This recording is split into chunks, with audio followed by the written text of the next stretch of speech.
Hi, Spout Loreans. Abdul here with a quick pre-show announcement. If you haven't heard, this coming Monday, August 26th, is the day that we will be launching the first season of our bonus show, Mallbrats, on a brand new public feed with newly scored and remastered episodes. Launch week is going to be pretty huge, with a brand new episode dropping every day. And we're also doing a collab with our friend, the incredibly talented artist, Casey Golden, where she'll be drawing the Cool Treat Kids in her own amazing style. Launch weeks are hugely important for new shows, so we're asking all our listeners to please go and subscribe to the new feed, which is live right now. And when that first episode drops, listen, rate, review, all that good stuff. We genuinely love this show so much, and we think you'll love it too. We're also going to be doing a bunch of launch week giveaways for listeners of the new show, where we'll be giving away custom Spout Lore merch packages from our friends at Fantasy by Numbers, with amazing pins and ornaments and coasters, all with custom Spout Lore art on them. And also, one lucky listener will win the one-of-a-kind Cool Treat Kids character art that Casey is creating. If you'd like to enter to win Casey's gorgeous artwork or any of the amazing merch packages that we're giving away, all you have to do is click the link in the show notes and head over to the new feed and subscribe. Then, when the first episode drops on Monday, rate and review 5 stars or more, and make sure you sign the review with your Discord or social handle so we can find you to give you your amazing Spout Lore memorabilia. From everyone here at Spout Lore, thank you so much. We hope you like the new show. If you like our show and want more of it, you can check out patreon.com/spoutlore for an extra bonus game, bonus content, videos, and more.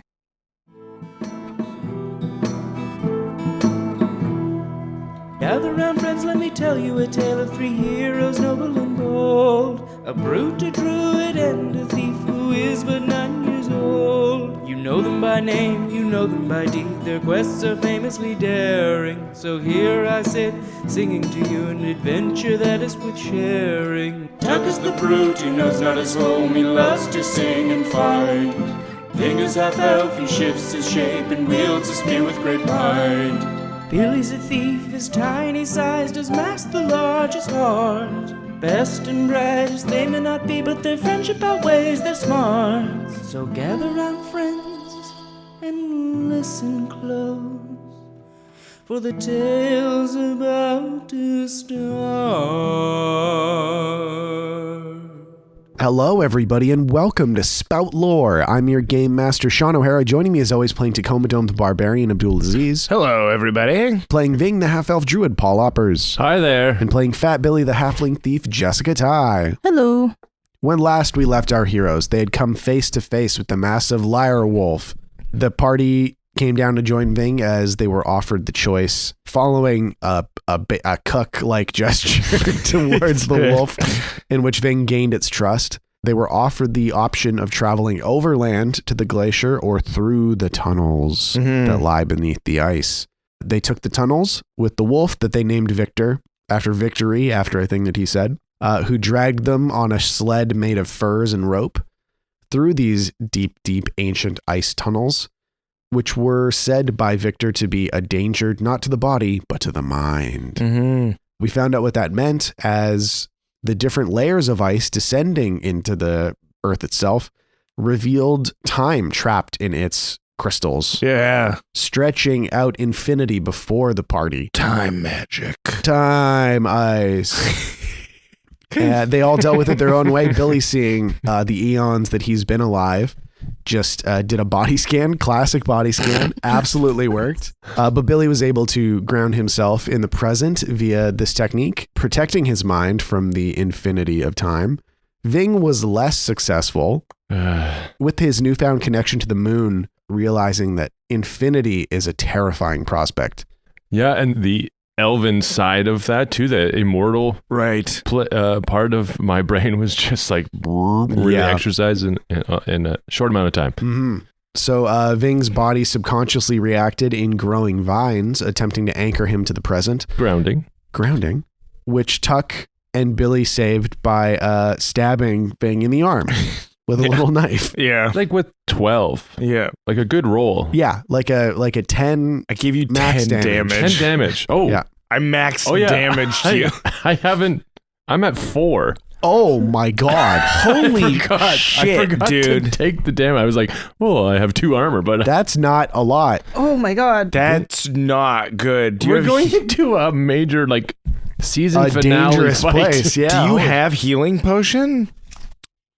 I got poultices. Can you poultice yourself? I'll be poulticing. Well, hold on. We'll worry about this in a second. Okay. What yeah. if we go no further and we take a nap right now? Yeah. I mean, We yeah. sleep for 8 solid hours. Yeah. Do you mean right now before the intro is done, or Yeah. after the intro? the team falls asleep. We just got so concerned. Yeah, you guys broke the fourth wall to take a nap.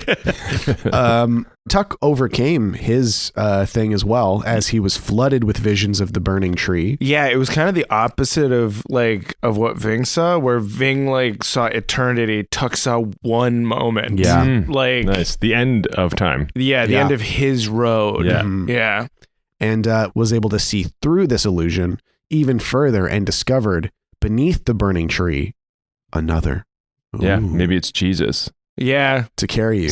Yeah. It's there was only one set of footprints. I've been saying that so many times. It's a funny joke. It's hilarious. That's when I was standing 69ing you, my son. It's my favorite one I've ever done. Yes, it's so stupid. Well, Great. the party doesn't know what Maggie and Perel dealt with, just that Maggie looked ashen-faced and Perel was crying. Yeah. Then you came out into a gigantic chamber that looked like the endless reaches of the starry skies. Yeah. Tunnels carrying off into the distance in So all cool. directions. And the remnants of an old guard post of some kind containing a chest that you still have. Oh, that we haven't opened yet. Right. Oh. And Bing got that for Tuck. yeah, Right. I was kind of a piece of shit. yes, you definitely were. For no reason that I'm able to discern. Tuck gets really triggered when he sees a pile of garbage. It's the garbage kid inside Right, of yeah, him. that makes sense. My garbage. Whenever Tuck sees a pile of anything, he has one solitary thought, instinctually, that's like, there's probably a pizza crust in there. No matter what. And- Or maybe a whole pizza that someone threw My out. God, because that happened one time. I know. That one thought is followed by the other one thought is, that's mine. Yeah. Yeah. I still think of that pizza that someone abandoned. A whole butter Oh, chicken right. pizza. Well, yeah.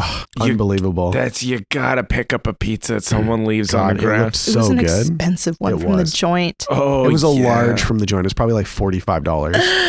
What do you mean it's abandoned? Like just Oh. left on a planter. Like out in the courtyard. Just a Do you pizza. think it's still there? It was there for 3 days. It's gone now. This is recent? 3 days. Like a It raccoon was a didn't few even weeks touch ago, it. yeah. Oh, it's very well guarded in there. That's how safe your building is. Yeah. Yeah, that's Not true. even a raccoon. To get a butter chicken pizza. Oh God, it looks so good. Do you guys remember when I lost a pizza to a skunk once? Yeah. Right, yeah.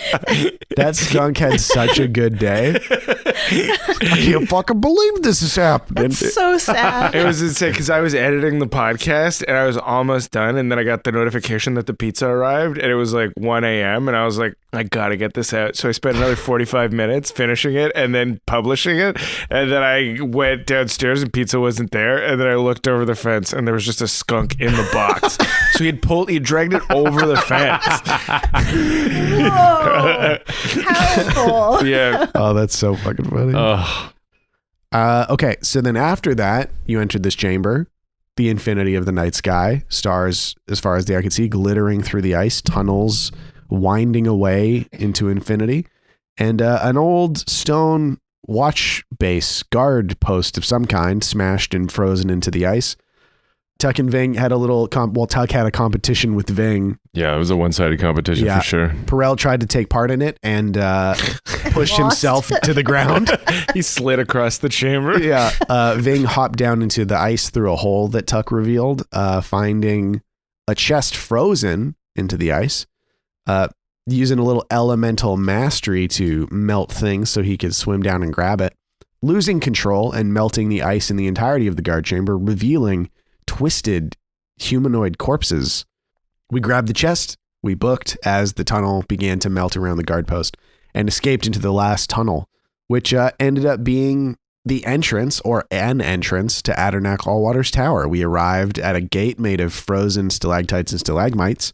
Victor, the wolf, said, it's time for me to go, but I will stay because I want to. He was easily swayed with a comfy bed and a kind word to stick around while you guys go inside. We spoke to Maggie briefly about how to get into the tower. She revealed that she's never actually been inside it, just that she is aware of it. And then Ving got through it. Yep. By waving his hands around and brushing the gate and saying some elven words. Mm-hmm. And that is where we find our heroes now. Inside the tower of Addernack Allwater. The room that you're in seems to be like a sitting room, almost. Is it made out of ice? Yes? It is made out of ice. This whole Nice. place appears to be carved out of ice. Cool. And that it's ornamented in a way that seems very natural and organic. There's like icicles that grow up and around things, creating like sculptures and chandeliers and things that like funnel and amplify light. Cool. So it has the vibe of like a very fine home, Oh. like 19th century, like a very fine Mhm. place to live, but completely made out of ice. Like when you go to your rich friend's house and you're like, wow. When you go to Whole your different dining room. yeah, exactly. Like if you were to go to your rich friend's grandma's house, Yeah. where it's Uh-huh. like candelabras and like very ornate lamps. Does she have anything that isn't ice, or is it all ice? No, there's just like furniture in here too. Oh, okay. Like Yeah. a nice chair and a nice couch. Like it looks like stuff I was can't tell brought if you're in. saying an ice chair or an ice couch. Is there things that aren't made of ice? Yes. Shawn, answer. The furniture appears to be made out of wood and fabric and nails, probably. Made of ice. Yeah, but this almost like through the walls of the place. Like if you look really hard, you can see the corridors and chambers beyond. And Oh, you can cool. see it goes above you a ways where it gets a little bit brighter as you go up. And then the light is like, you can see it through the walls as well, that the light is filtering down and reflecting off like crystalline structures within the walls so that this whole place is quite brightly lit. Whoa. And you can see it descending far, far below you. Holy Oh. shit. Should I just like discern realities? I want to know if there's like books or something. Yeah, totally. Yeah. Oh, Shit. boy. Oh, God So damn. bad. Garbage roll. Garbage. Dude, those dice are shit. They are, but sometimes they're good. I don't know. I think it's mean, that one specifically because I can see that it's like missing a chunk. Yeah, you little piece of shit. Sorry, that one. You stay in the bucket. Yeah, so you get a point of experience for that. But you do see there's a little bookshelf. But it looks like a welcome guests bookshelf where Mhm. there's like novels and nonfiction history. Oh, holy shit. Wait, like an Airbnb? Kind of, yeah. Yeah. It's kind of Oh, got an weird. Airbnb bookshelf vibe out here. Brochures of local Yeah, all the- oddities and things to do. All the nice restaurants. Yeah. Yeah, so there's some books and you can grab them if you want. There's a fucking Dirk Adventurement book here. Yeah, there's a book right there. It's Dirk Adventurement and the Adventure of the Ice Princess. Whoa, have you read that one? No, I've never even heard of it. Oh Now, when my you make God. this gesture, does that mean you've picked up a book? Yeah, I grabbed the book. I showed it to Oh. everybody. It immediately flips open from the cover and starts snapping at your I hand. punched the book in the face. Okay, roll a hack and slash. Okay. Fucking sneak up on me, book. 13. Okay, roll your damage. I fucking hate books. And I've been waiting for this forever. And when I get a 10 plus, I can inflict damage twice if I put myself at risk, right? Yes, you can. Yeah. Okay. Cool. And I think it's an additional D6. It's not twice. So that's 7 plus 2 is 9. 9. Okay. Well, it's a book. So you just punch it and it just explodes. Like pages everywhere. Yeah, like you're holding one side of the cover and you just hammer this thing. But as you do that, you hear like, and all the other books start like clambering off Oh the my shelf. God. Holy shit. And like What? hopping across the floor like clams. And there's just like a dozen and they're like, bah, bah, bah, bah, bah, like flapping across at Tuck. I'm kind of like not scared of them, so I start like stomping on them. Billy can't read. I can't But- read. What are they? It They can't don't have hurt you. teeth. But roll a D8. Okay. 5. So you take 9 damage. Holy What? God. As you Why? because you get swarmed by books. Oh, okay. Is Like- it just like a bunch of paper cuts? Oh yeah, because their pages are folding in the way that make them like teeth, and they're just like Whoa. as Tuck is being swarmed by books. Oh, God. I'll do something. I will. Oh, one sec. Sorry. Guys, these fucking books. Billy's never been more scared than Tuck being attacked by actual books. Yeah, like I'm just like, nerds are winning. So he does, I don't know, he like rolls around a ball trying to squish as many as possible. Like, Yeah, totally. Nice. Roll your hack and slash. 6. Would you like to aid? I would love to aid. Yeah. Beautiful. I'm lawn bowling you. Yes. Okay, 2d6 plus bond. Oh. Well, Holy shit. Plus my We're bond is so 5. bad Beautiful. at bowling. Holy fuck. Dude, you only have 4 HP right now. oh God, that's my God. true. Right, that was just an aid. I'm going to... But you failed. Huh? We're all taking damage right now. No. So Ving rolled Billy at Tuck in Yeah. an attempt to help with the books, but he was not. I used my arm that I'm stabbed through. Oh, yeah, That's totally. a failure. Yeah. Maybe the aim is wrong and I hit a bookshelf. Yeah. Yeah, Said. totally. Yeah, you Knocking hit down more books. You hit a different bookshelf, and yeah, so you get rolled past to like the bookshelf on the other side of the love I seat. like that he's rolling around, all these books are flying. Oh, these are just books. I'm going to use Fairy Child to turn my failed roll into a 7 to 9. Perfect. Okay. So roll your damage. 5. Okay. And roll a d6. Okay. 2. 2. Okay, so you're just going to take 2 damage because they're not going to swarm you. Okay. Because they're still swarming Tuck. Yeah, they seem to really be piling on me. And you hear me go, guys, I don't have my glasses. I don't know what these books are doing. But Billy, you like rip a couple books off of Tuck and stomp on them. And they go like, "Meow," and then flatten out on the ground. Okay, Ving, you pitched Billy the wrong way, but he was able to get back up and grab some of the books. Maggie has rushed forward. Perella's kind of running around the outside of the fight.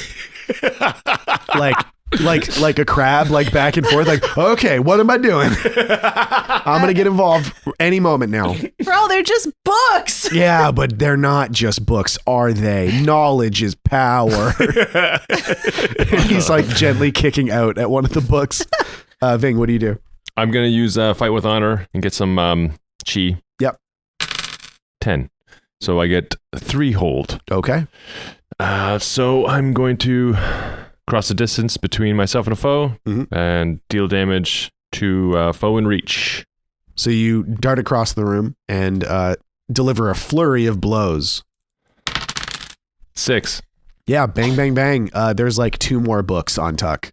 Maggie's ripped a couple off, Yeah. but there's a There's one that's chomping on my fucking nards, dude. Whoa. there's a book called Lust Infinite. That's the one. that is chomping on your nards. It couldn't resist. Yeah. And then another book called Dude, Where's My Horse? Yeah. That is on your elbow. Yeah. That's a Western. Yeah. Yeah, it's got 2 confused cowboys on the front.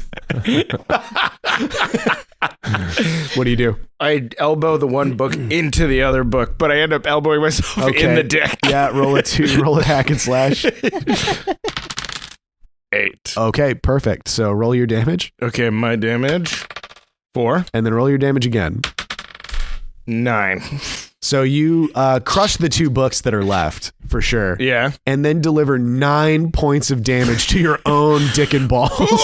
Fuck. You Holy really shit. overestimate the force required to kill 2 books. I mean, the elbow is like the hardest bone in the body. It is. Yeah, hitting the second hardest bone in the body. Yeah. Nice. You got there first. I was like, how can I make a boner reference? There's just like a shockwave of energy as Tuck connects with his own balls. Okay, cool, guys. I got those books off of me. I'm going to lay down here for a little bit, okay? Yeah, maybe we should, hopefully this is the only threat here, but maybe we should rest up a little bit. I'm going to use a poultice Okay. just to get me... Is there anything anyone can do to maybe close off this room? Billy starts shoving some of the like chairs into like the doorways. Yeah, But totally. he's scared to touch anything. He's like, no books. Do not touch any paper. No more books. Yeah, go make defy danger intelligence. 7. Okay, great. You start pushing the furniture in the room into the doorway, and you're pretty sure that will hold. And I do like the wiping off my hands like, I did a pretty great job. I'm protecting the family for once. Yeah, That's exactly. That's a job well done for Billy. A job well so done for Billy. pathetic. How many poultices do you have? 3 more. Well, now you guys would have the opportunity to make camp Okay. if you so choose. Yeah, because I have 8 hit points. Yeah. That's I think not we a could lot. Probably rest up. Let's see. Make camp. When you settle into rest, consume a ration. If you're somewhere dangerous, decide the watch order. So you'll have to do a watch order if you want to like rest. Okay. If you have enough XP, you may level up. When you wake from at least a few uninterrupted hours of sleep, heal damage equal to half your max HP. Billy, what's your HP at right now? I'm at 13, so I'm doing okay. Okay, I'm at 8, so You should sleep. I'll sleep. Ving sleeps, and then I will guard. you guard, and then I'll take second watch. And then Okay. Ving, you take third watch? Yeah. I mean, I don't really sleep, but yeah, I got you. I'll chill out. Okay. I'm going to commune with the whispers of this place. Which while I rest. means probably the ice specifically. Yeah, I'm going to commune with the resident spirits of the ice. All right. So I'm going to Roll roll it. Wiz. Come on, Wiz. Sick. Ooh. 10. Okay.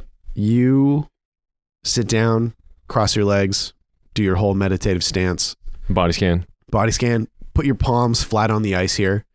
You move a beautifully woven rug to the side so you can touch the ice underneath. And you extend your perception into the ice itself. My moon Mhm. chest Starts to glow. glowing. Like that frozen sound and like a Yeah. little bit of Oh. ice steam is like dry ice is coming out of it and falling onto my lap. Oh, cool. Yeah. You look like one of those cool incense holders that's like a dragon or something. Mm-hmm. Yeah. Yeah, look like that. Fuck yeah. And you feel the immensity of like this glacier, but you feel your senses extend past the bounds of this building into the ice itself. And you realize wherever water has come to rest in this place and has frozen, it has joined the immensity of the north, and that this whole place is connected, woven together from the tapestry of life itself. And you feel below you an expanse, concentrated life energy, like a boiling, roiling pool of pure being. Whoa. But you feel for sure that it is beneath you. Great. That is helpful. Yeah. We go down. Well, you rest first. Yeah. We go down. Later. That was a question Ving asked everybody. We go down after nap. Yeah, Tuck is like, Oh, he's down. yeah. So there is a watch. So Tuck is going to sleep. I guess that means if you're bedding down in a dangerous land, decide on a watch order. Then the GM chooses one person on watch during the night to roll plus nothing. Ooh. Billy. Okay. 2d6 plus nothing. We could do it. 2d6 plus nothing. No big deal. It's going to be a 12. Close enough. 10. Holy Okay. shit, yes. Awesome roll, Billy. The night passes without incident. Billy's doing a lot of walking around. like patrolling. Yeah. Nobody's Taking getting in this room. Back and forth. So seriously. Yeah. Perfect. And yeah. At a certain point in the night, you see a dark figure, but it's just Vic who came in here because he was lonely outside.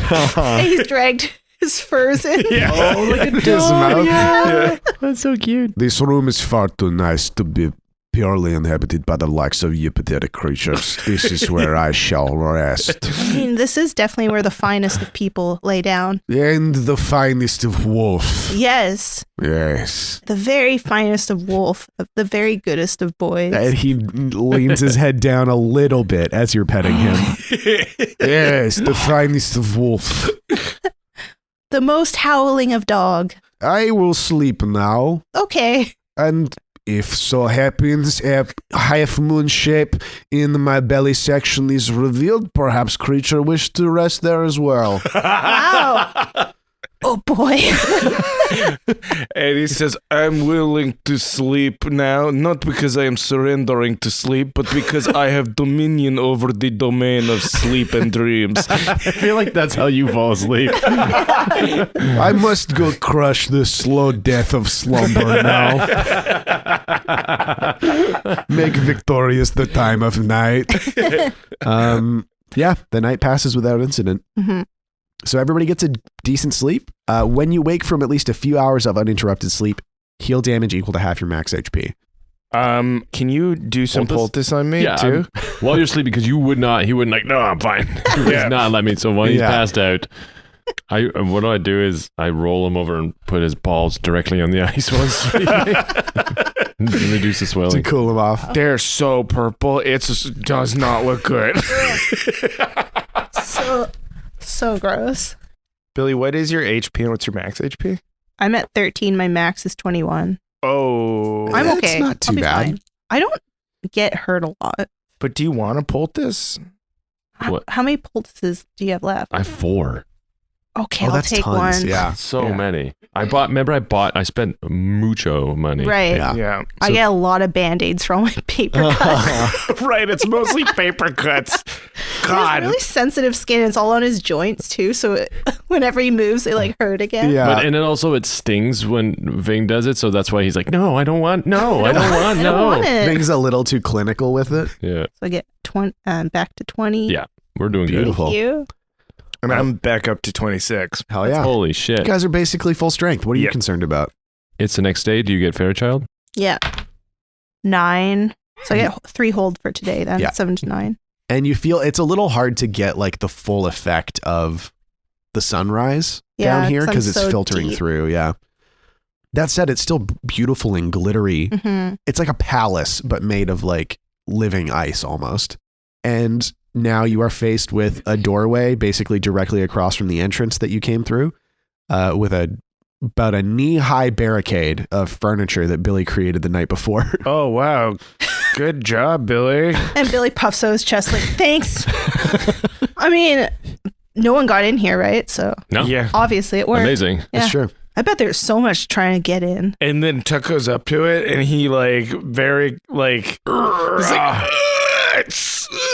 oh, God. Okay. Oh my God. Be careful. Don't hurt yourself, Tuck. I know you guys are faking it. I know you're pretending. And Perel goes up to one of the furniture pieces and goes, no, Billy, really, it's so heavy. Oh my God. It actually... And then Billy puffs up his chest a bit again. He's like, oh my okay. God, what the fuck did he do to this? And he flexes. It doesn't look any different. Tuck didn't realize it because he's so strong, but Perel, it's like Billy like stuck it to the ground or something. Yeah, but Tuck just ripped it off the ice. Billy looks back and he's like, I don't think we can fit the trunk. Oh yeah, Tuck's been dragging the trunk this whole time. And Maggie's like, finally, somebody said it. I think it's time to open the trunk. And Tuck's like, oh yeah, okay. And he smashes the lock open with his axe. Yeah, smash, brittle, ancient steel. Yeah. Just shatters. And the chest is openable. Oh my God. Oh boy. Dice time? Chest time? Yeah, go ahead and roll a D20, I guess. D20? Finally. Holy shit. Oh, wait, sorry. Oh. 3D6. 3D6. 3D. Wow. Sum them up or what? Yeah, sum them up. Okay. I'm ready. Oh my God. Sum 41. 7. 8. 13.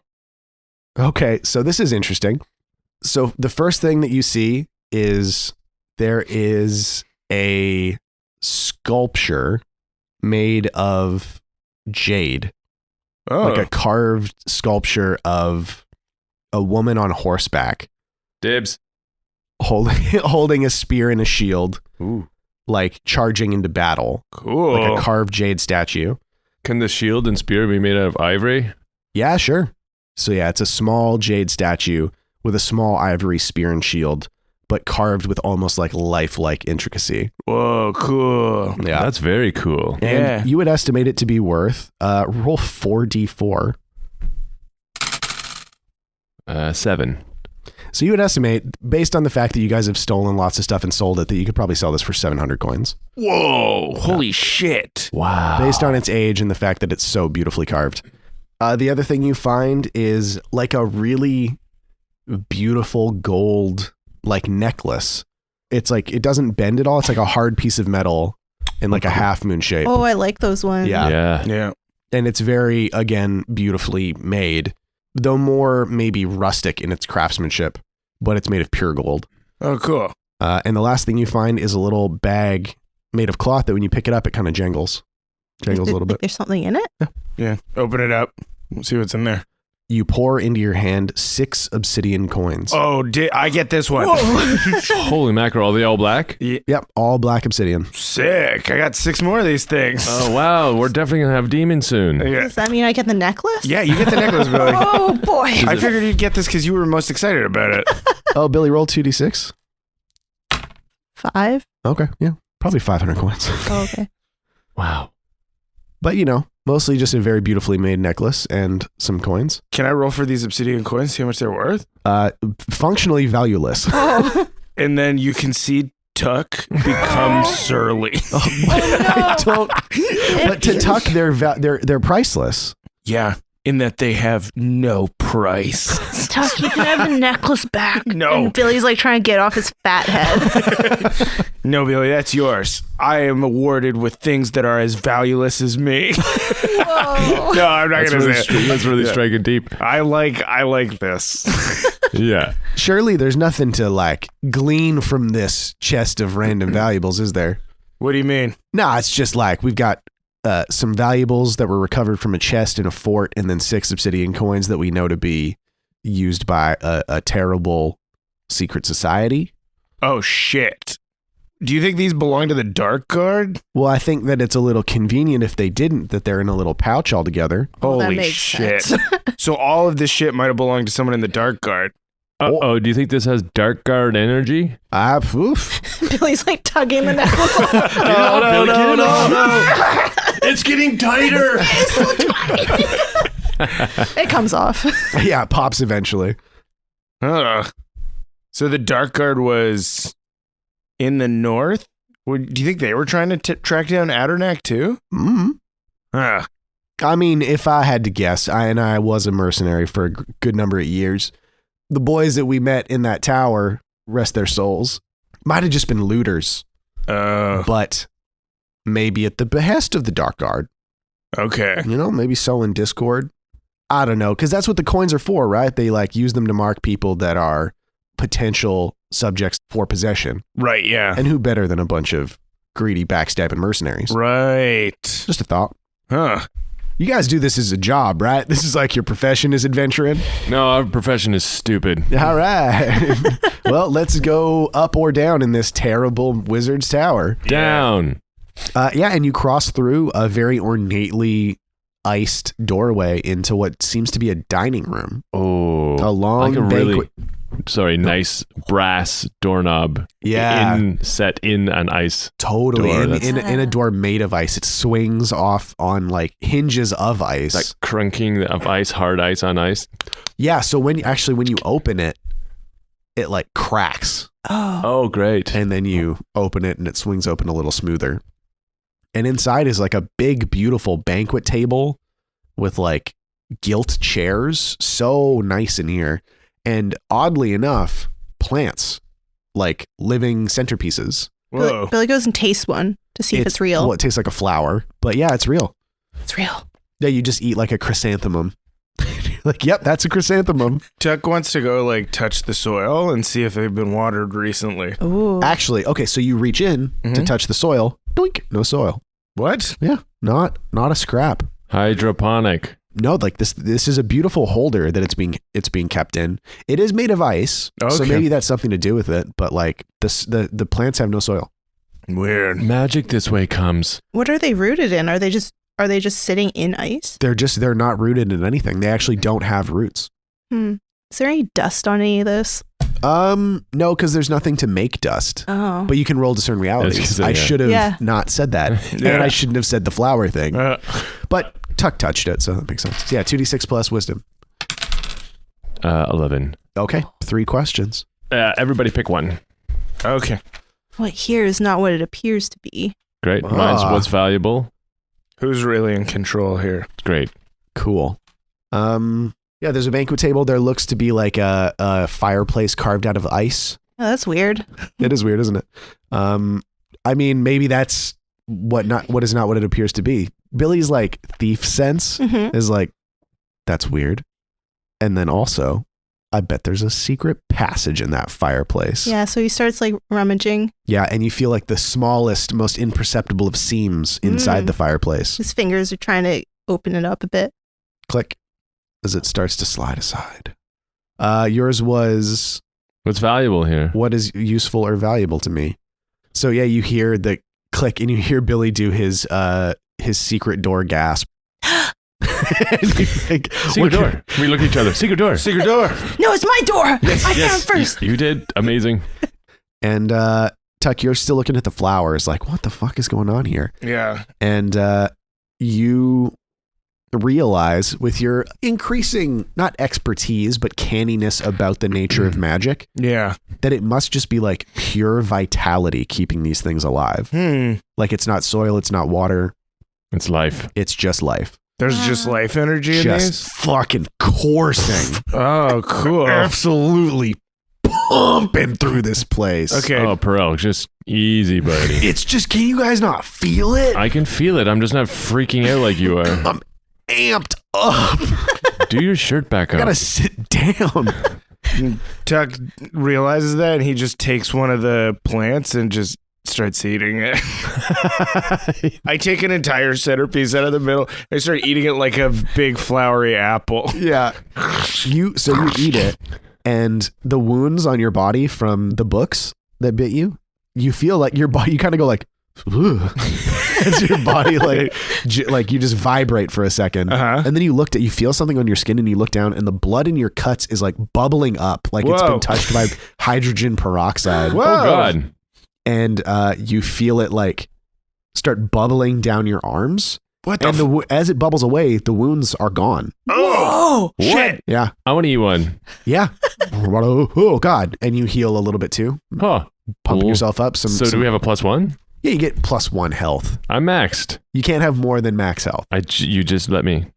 Oh my God, he's right. I did. Okay, you get +1 health. Okay, I was also at max. I'm going to take a 20. Oh, fun. All right. Billy, what are you at? I'm at 20, so I have one left. You want a bite? Oh, wait, I already ate Oh, one. yeah, you ate one. But it's not enough, maybe. Yeah, you need to eat a whole one. Billy, you need to eat a whole one of these. Fine.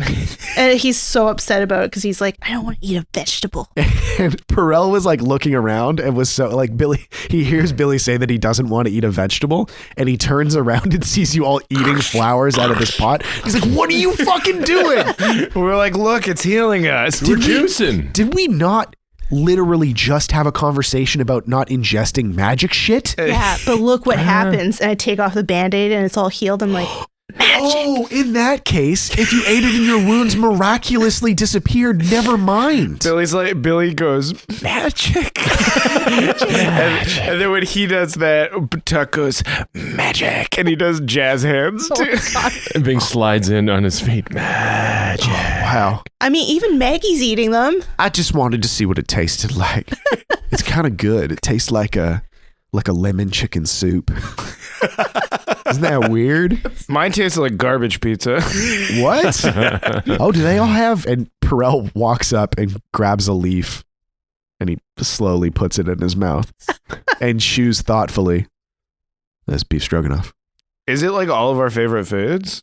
We got a bit of a Willy Wonka situation going on here. Bing's like, my favorite food is black licorice. Oh. It's a hard damn way to it. find that out. That's kind of embarrassing. I do love it. What was yours? Oh, I didn't really taste anything. That tracks 100%. That absolutely. I tasted everything. Everything, everywhere, all at once. And then everybody suddenly remembers that Billy found a secret passage. Yeah, he's like pretty upset that no one paid attention. So he's like, I think I'm just like gonna go in here alone. And he starts closing the door. Wait, where's Billy? Tuck realizes Not that that anyone cares. You guys see a secret door in the fireplace start to swing shut. I jump to put my axe in it Throw before my fear. him. Yeah. Defy danger dexterity. 8. Okay, yeah. You catch your fingers in it. Ow, fuck. You take 2 damage. Oh no. But I have 3 armor. Okay. Oh, you have 3. Nah, never mind. It just hurts a lot. Ow. Fuck. Billy, goddamn. And I think it's just like wine and cheese.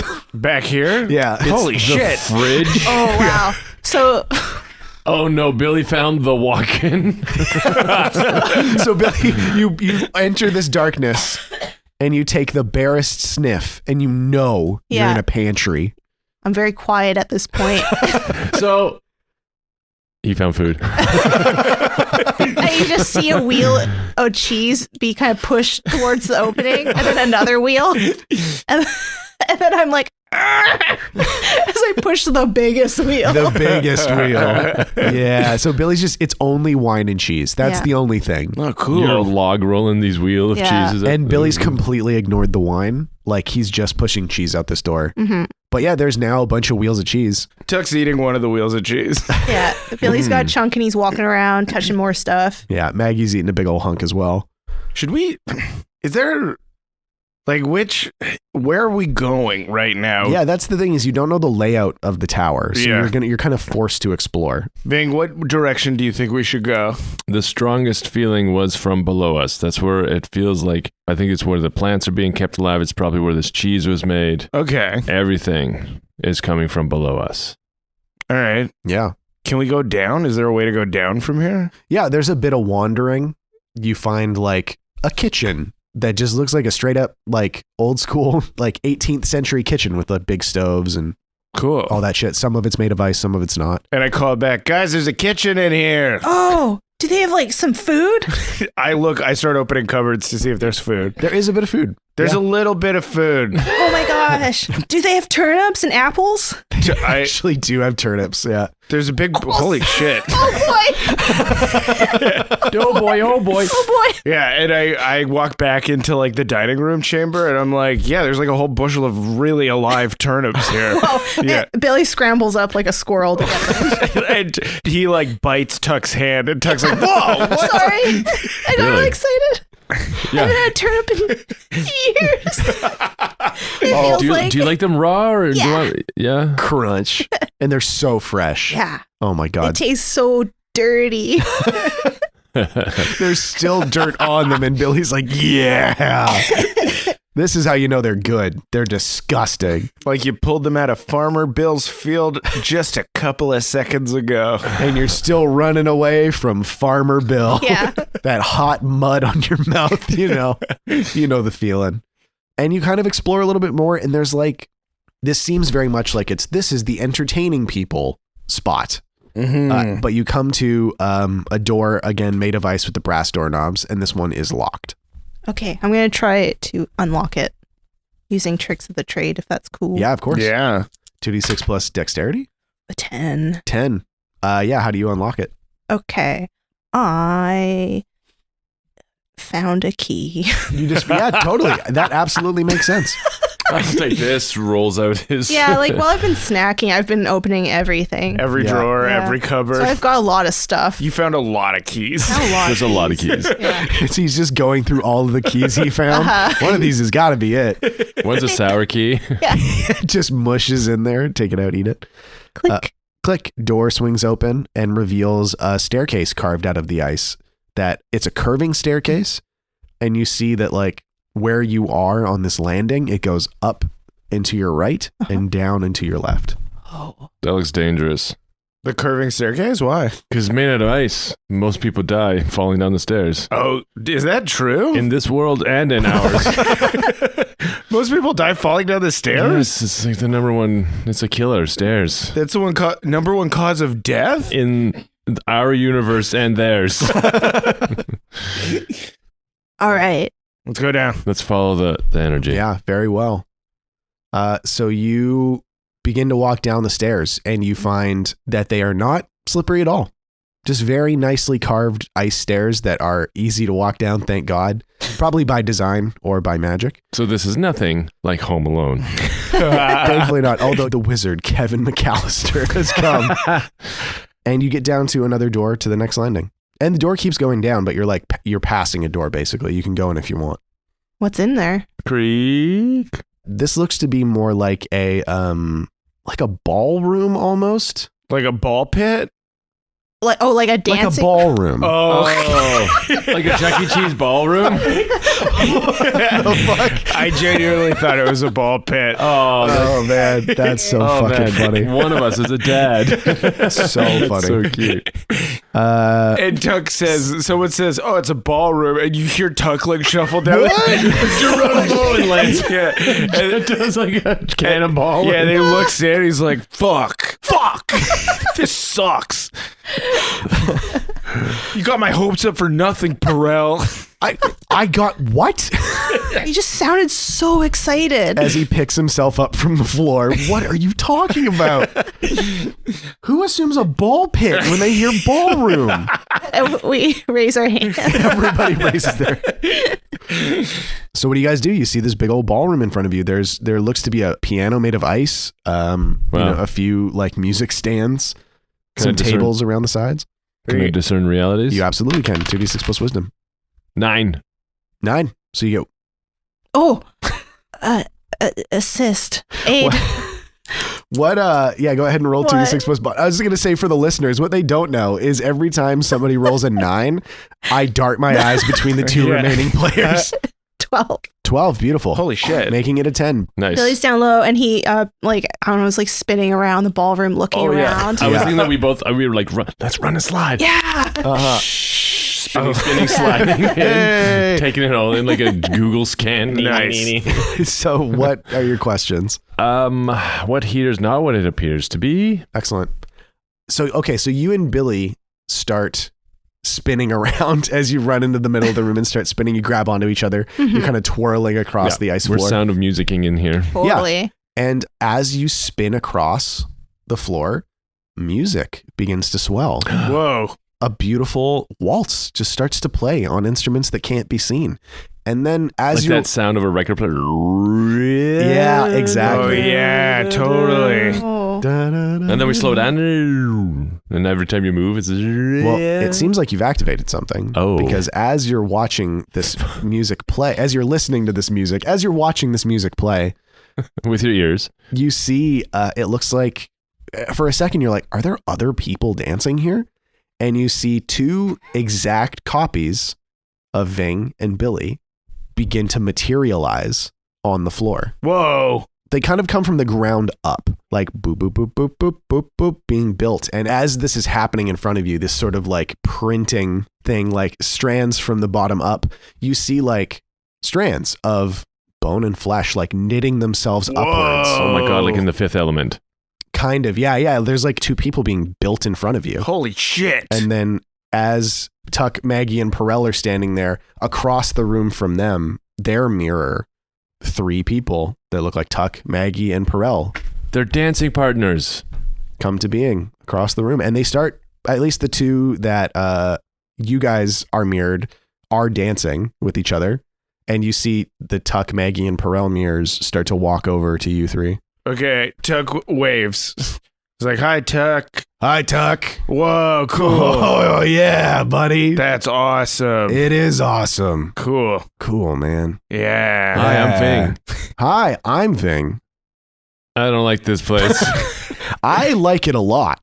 Oh, I don't like what's going on here. I love it, says little Billy. No, you don't. Yeah, I do. I want to dance. I don't want to dance. But I want to dance. And Billy starts backing out of the room. I want to dance. I don't want to dance with you. And he pulls a little knife out. And I pull my little knife out. Yeah, and the big Tuck pulls his axe off his back. I pull out my spear. And Maggie draws her sword, and Perel holds his hands up and goes, whoa, whoa, whoa, whoa, whoa. What does the other Perel do? He backs away. He's like, whoa, no. And they attack. Oh, shit. Jeez. Yeah, what do you do? Can I use an ear for magic to figure out what's going on? Yeah. So, Tuck Brain, we go back to the Mind Palace. Yeah. The sit-down Pizza Hut on 4th or whatever. Yeah. There's a Tuck wearing a Pizza Hut uniform, holding a hot, fresh tray of Hawaiian, baby. And Tuck takes a slice of it, and he's like, "What the fuck is going on here?" Well, it's like a dance, right? Yeah. So maybe this place is made to like make a dance partner for guests, but if you're not a guest, then your dance partner is actually the bouncer. Oh, shit. So if you're supposed to be at a party in this room, it seems like this place creates a dance partner for you as like a fun little gag. Okay. But if you're not invited, then the thing it creates is a defense. Is to get you out of here. Oh. Yeah.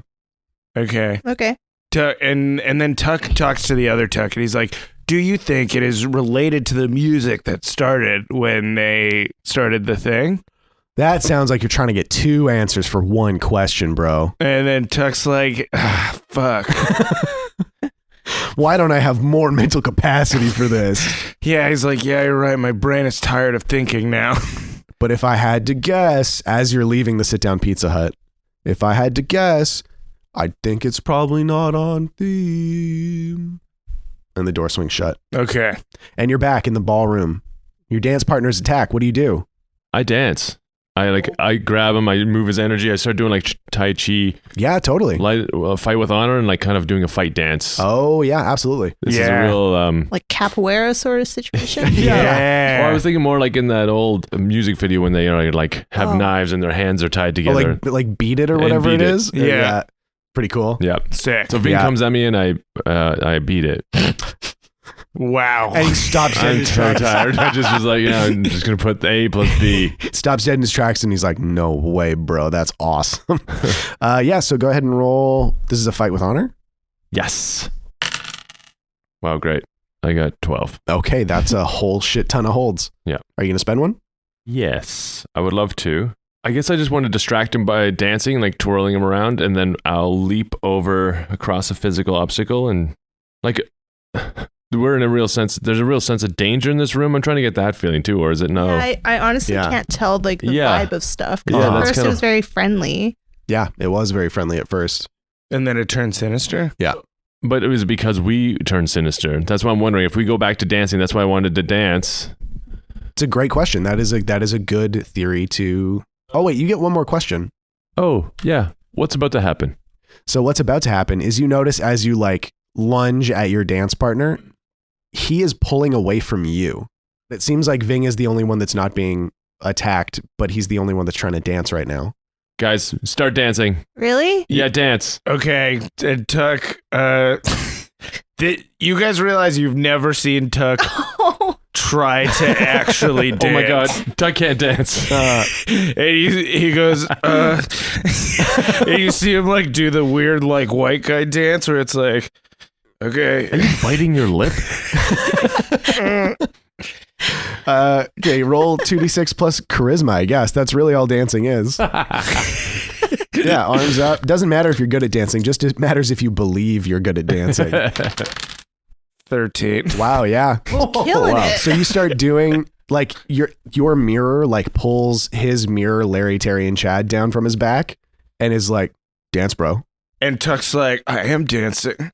And he does like one of those ladder moves. He's like, can you do one of these? Then he starts bobbing his head a little bit. And then Tuck goes, dance competition, bro. Oh my god. And he puts the axe back on his back and is like, you're fucking on, bro. And just starts like breaking it down in front of you, but with the exact level of skill that Tuck has. So it looks like shit. You get to see how bad of a dancer you Yeah, are. it looks terrible. Tuck is like he could feel an explosion of embarrassment in his chest when he's like, "Oh my god, no! That's what I've always looked like." It's like when Elaine videotapes herself. Yeah. But the you is having a grand old time and keeps dancing away. And then Tuck's like, starts doing body rolls, and he has not practiced them. Billy, what do you do? Does Billy ever dance? Like, not really. I've never seen Billy dance. Billy like stops and he like tucks his knife away and then he's like, is there a snack table? There is a snack table. You're gonna love it. Okay. Quick, while everybody's dancing, let's go. Okay. Wait, sorry, I gotta make you roll. That's okay. So 2d6 plus charisma. 8. 8. Okay, perfect. So you run over with the mirror you, who's like tripping over himself, trying to get to the ice tables at the back. And he It's like listening to two bowling balls smash their Yeah. way across the floor. That sound effect of the bowl on strike. Yeah. There's one of those insane strike videos on the TV above. And he climbs up on the table and is like, come on up here. I'm never that agile. And he pulls himself slowly up. He's like, Oh, come on. He doesn't know what kind of snacks are on the table. Maybe Yeah. and he's like, oh, I'm so tired. And then he opens his eyes. And what does he see? It's like meats and cheeses, And there's gravy for gravy, everything. fresh fruit. And hot chocolate. Yeah, hot chocolate. And you can tell this Billy even immediately avoids the meat. Uh-huh. And you're like, oh, fuck, he is a copy of me. Because he's like going straight for like vegetables and fruits and cheeses and shit like that. And then he goes right for the gravy. And That's he's my slamming boy. that. But there's something that you notice just before Hurricane Billy 2 Right. hits the snack table. What is it? It looks like someone ate some of this food. Ving, what do you do? I start going to Perel and Maggie and like grabbing them and twirling them around. You know, when you force somebody to dance. Yeah, totally. So I'm grabbing them as a music partner. And Maggie tries really hard. She's stumbling a little bit, and her copy looks really mad when she stumbles. And then Maggie's like, stop. I know what to do. And she listens for the beat for a little bit, and she hooks her thumbs into the belt of her pants. Oh my and God. she starts square dancing. Yes. Oh, no. Oh, and the other one lines up. It's a line dance. Yeah, they're doing a line dance. Oh, wow. And then Tuck, like, ashamed for Maggie, averts his eyes. Because for him, it's like seeing his aunt, like, Totally. at, like, like Dirty Old John's or whatever. What's that bar called? Big Bad John's. Big Bad John's. Yeah. You see somebody in your family in Big Bad John's, you're having a bad night. You're like, oh, God. And Perel, you see Perel has walked up to the copy of himself. He's got a whole routine. I pictured him doing like extreme swing dancing, like Yeah. flipping between each other's legs. I thought you were going to say, like, Napoleon Dynamite. I mean, Oh yeah. But like tag teaming it, yeah. It's definitely a routine that he has memorized, that his copy was just given, and he's like, yes, finally. mhm. But Ving, remains the matter of what do you do? Oh yeah. He starts going through all different movements of animals. He's going through like Oh yeah, dancing like a caterpillar. He's swinging around and like moving his little butt. then yeah, you goes through the exact animal movements, mirrors them perfectly, or complements them perfectly. It predicts kind of what you would have wanted to go with a specific move and executes it flawlessly. And Abdul's been dancing this whole time, it should be said. It's a lot. Abdul's been dancing for like 10 minutes. So much energy. And as Tuck thinks, I can't possibly continue this much cardio for this long. What he actually thinks is, I don't think I can handle watching myself embarrass myself for this long. And in his head, Tuck is like, maybe I have to kiss him to make him go away. Wow. Okay, roll 2d6 plus wisdom. Oh, the thing I have -1 on? Yeah, 3. 3. So you think, oh my God, I think I definitely have to kiss this version of myself. So you'd see Tuck's dance become a lot less Elaine from Seinfeld and a lot more Magic Mike. He starts like rubbing his chest. Yeah. And the copy mimics you exactly, but has like a, kind of look on his face. And is gyrating around, and you get closer and closer. And then He reaches out to you. I reach out to him. You pull each other close. You've never felt this close to another man. I kiss him. And just as your lips are like a millimeter away from touching, the song ends, and he backs away from you, and he bows. And then Tuck also bows, but you can tell that his hands are in front of his crotch. And all of the copies back away. Billy, your little snack buddy, backs away with like handfuls of snacks and bows, dropping a bunch. Billy bows his head. Mm-hmm. And Ving backs away and gives you a very delicate bow. I nod. And Maggie and Perel's both. The Perel one has tears in his eyes. And the Maggie one's got a look in her face that says, you goddamn son of a bitch. you did it again. Perel's one puts a finger on Perel's lips as he's walking away. No, I just want. don't speak. And then they melt into the floor. Ew. And they disappear. And then Tuck looks around to see if anyone saw him try and make out with himself. Billy's just looking around and inspecting the food really closely. Billy looks very detective-like. Oh, I go He's over. got his magnifying glass out. He's got his little deerstalker cap on. Like, what foods did they eat? So the meats and cheeses. Okay. Oh wait, no, discern realities. What am I fucking thinking? Oh, 6. Somebody can aid Billy for sure. I can go over and because I noticed that Billy was looking pretty detective-y over there. Great. And I'm like, Ving, I think Billy found something. 9. Perfect. Yeah. So that makes yours a 7 to 9, which means you get one question from Discern Realities. What happened here recently? What happened here recently? You noticed when the books came alive that you felt a like buzzing in the air almost, like just a little kind of ozone-y, like electrification kind of vibe.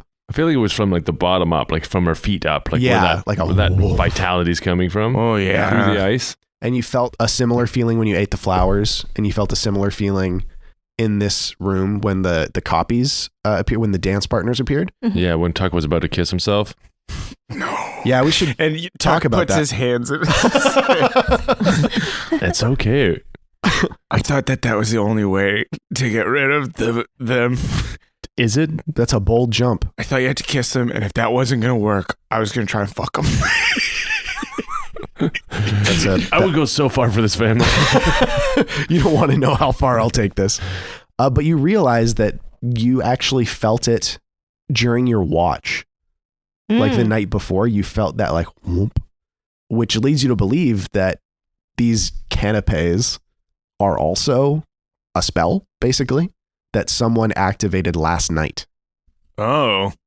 So someone else might be in here with us. Someone watching us? Who's really in control here? Oh.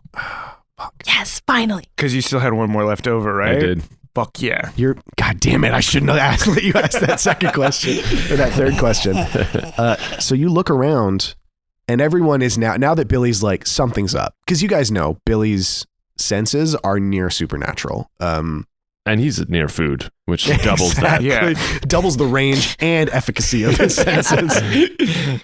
So whenever Billy's like, something's up, everybody goes on high alert. And you're looking around this room and you get to a part of the floor because like the dance floor is kind of ice and tile. Like it's a very nice like mosaic kind of pattern. Cool. But Ving, you're looking down at the mosaic and through the ice, you see a shadow move.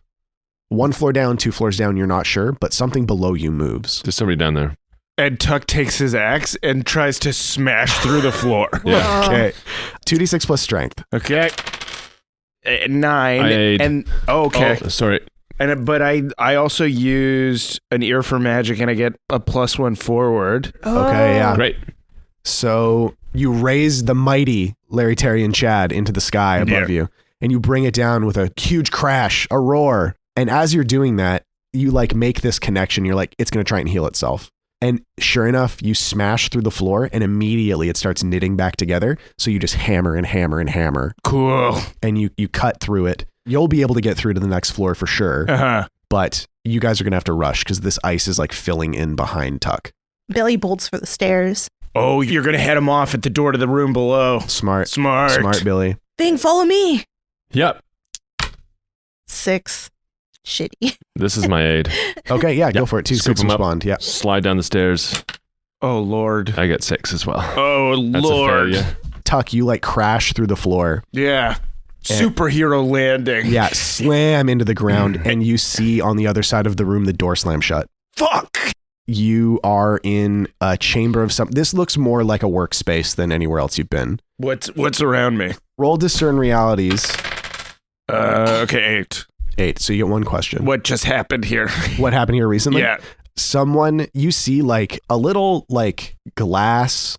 It looks like a candle made of ice that like has been placed on a table also made of ice that is like refracted and amplified some light at a workbench. And there's like books open and like a quill in a pot of ink, but the ink has been knocked over. Oh, so they left here really quick. Yeah. So I grab that candle because Tuck can't tell if it's important or not. And he grabs the book and then he runs after the person. Yeah, totally. Billy and Ving, you both failed. Yeah. So you're just stuck at the door for a while as Billy tries all the keys. Because the door locked behind you when the trap activated, it locked behind you. Right. Hurry. I'm sorry. I'm sorry. We're fighting each other for the keyhole. The keys keep falling. Yeah. And Perel's like, go. But Maggie, Tuck, you hear like a pat like on the ground behind you, and Maggie's landed in this like cat stance basically, and she comes sprinting after you. Nice. And you guys hit a locked door. Tuck kicks it. Okay, 2d6 plus strength. Fuck you, wizard. 9. Nice. So you kick it off the ice hinges for sure. I still have the book that I took and the candle. Which one do you drop? Oh, the candle. Wrong choice, fucker. No way. And the candle, you actually kick the door so hard and like slam into the rubble behind it that the candle shatters in your hand. Yeah, it cuts me up a lot. I mean, it's ice, so it does poke you pretty fucking hard. Okay. But you hear like another door slam below you. Just as Billy and Ving burst through the door one level up. Oh, yeah.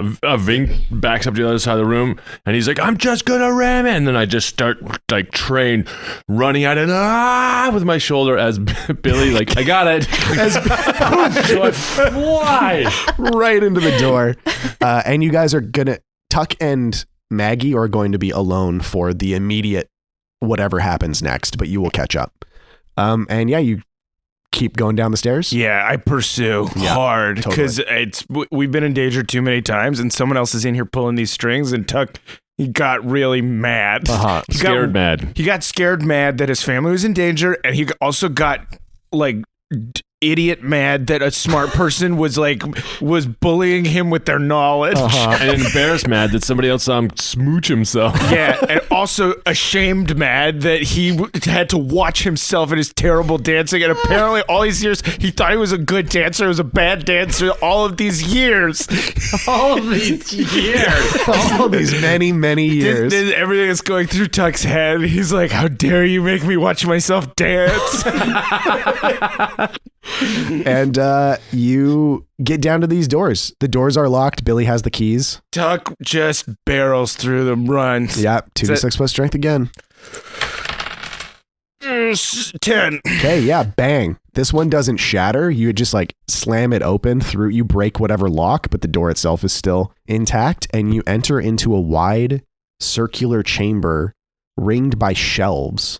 And on the shelves are a variety of objects that have no discernible connection.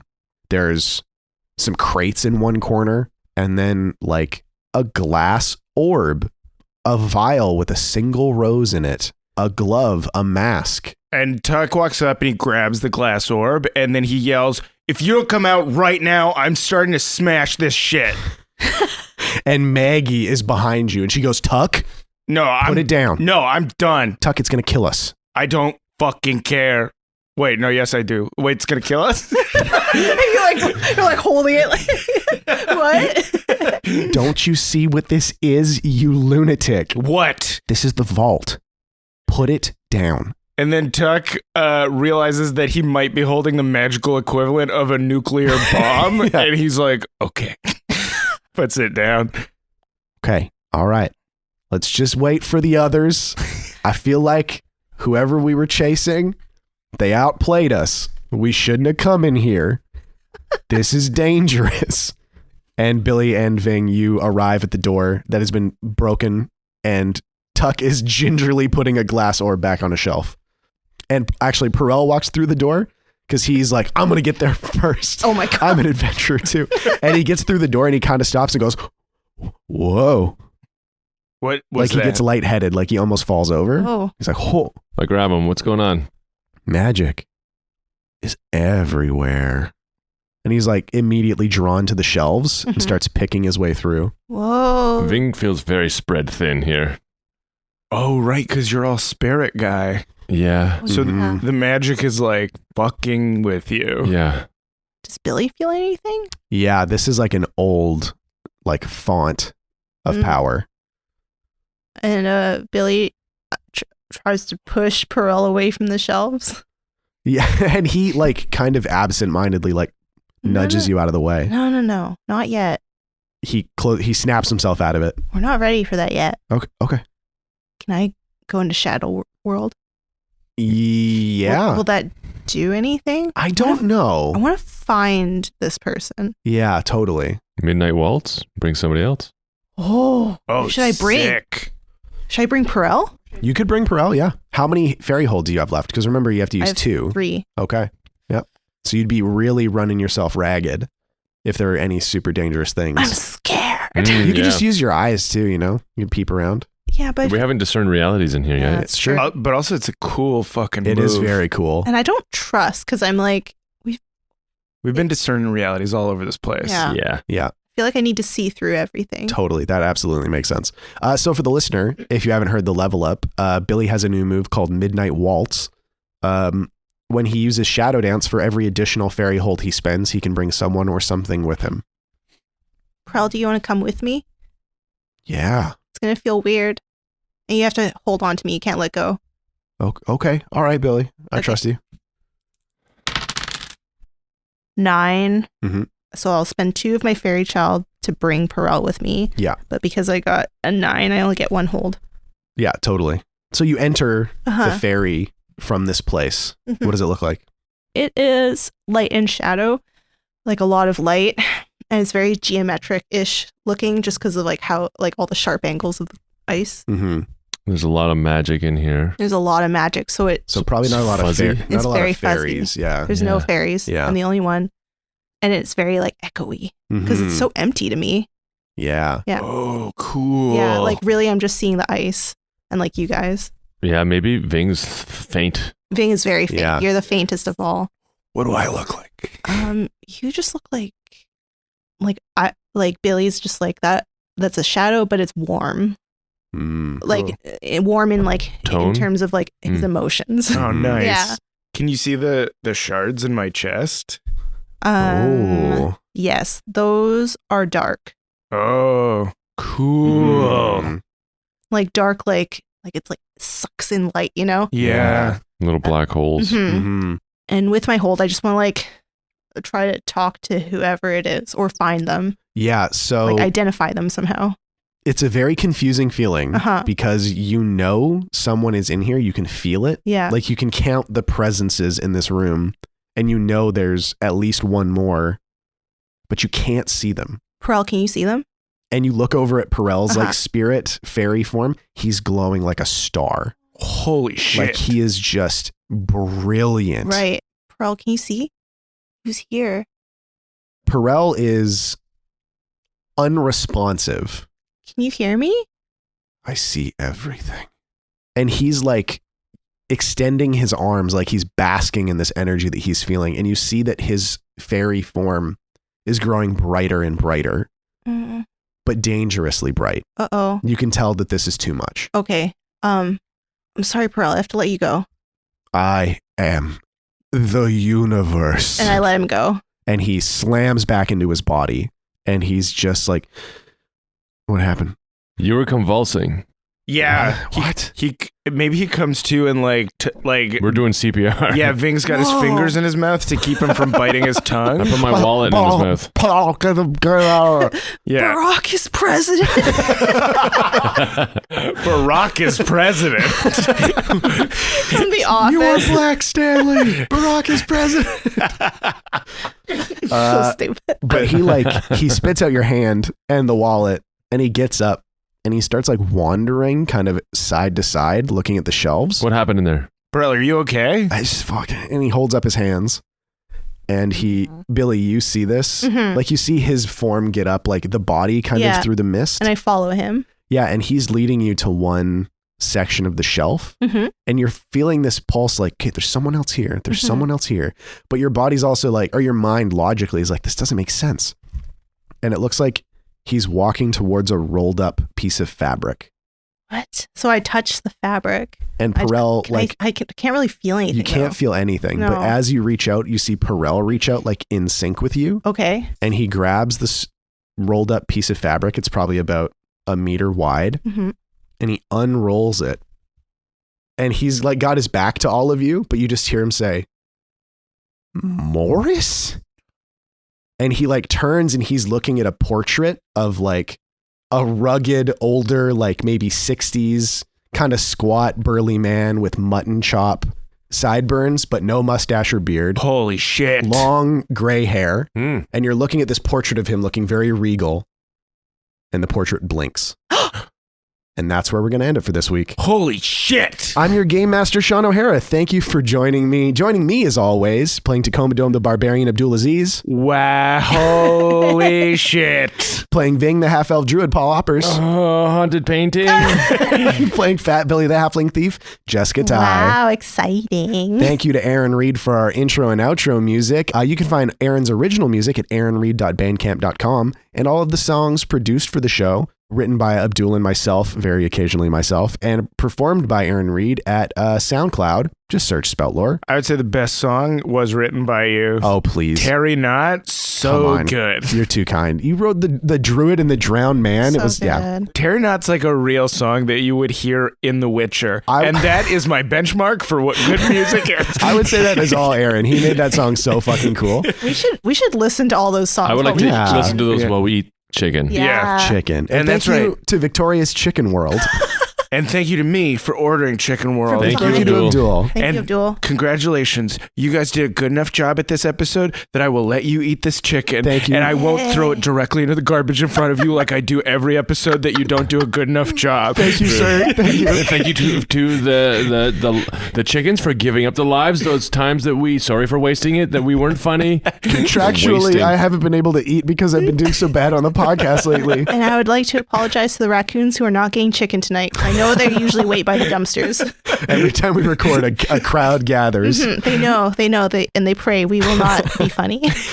Sponsor us, Chicken World. We talk about your podcast all the time. Your store all the time on our podcast. Imagine there was a Chicken World podcast. Tonight we're making chicken just like every other night. And then they're like, holy shit, there's a crazy order coming in from Herald Street. They want so much chicken. Let's cook it live. A Chicken World podcast. Thank you to all of our supporters on Patreon. If you want to support the show, you can find us at patreon.com/spoutlore or spoutlore.com/money, please.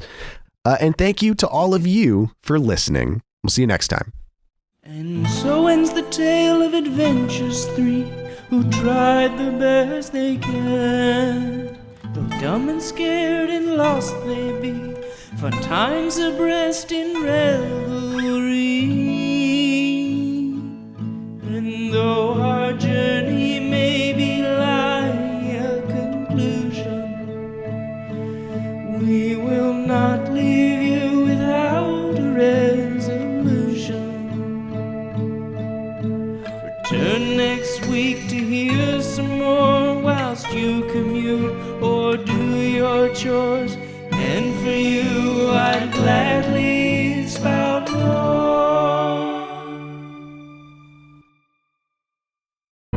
The Fable and Folly Network, where fiction producers flourish. The influence of Freemasonry is undeniable, but who are these mysterious apron-wearing craftsmen, and what are they up to? For centuries, hater-ass conspiracy theorists have attempted to answer these questions. Two Flat Earthers Kidnap a Freemason, starring Zane Schacht as Randy Dunning, Lauren Grace Thompson as Gail Kruger, and Matthew Woodcock as Walter Clay. I just want to go on the record right now and say that I, Randy Dunning, am 100% anti-gravity. Like, subscribe, and share your way to the truth when two Flat Earthers kidnap a Freemason. Spout Lore is proudly a Spout Lore Studios production. A podcast for best friends by best friends.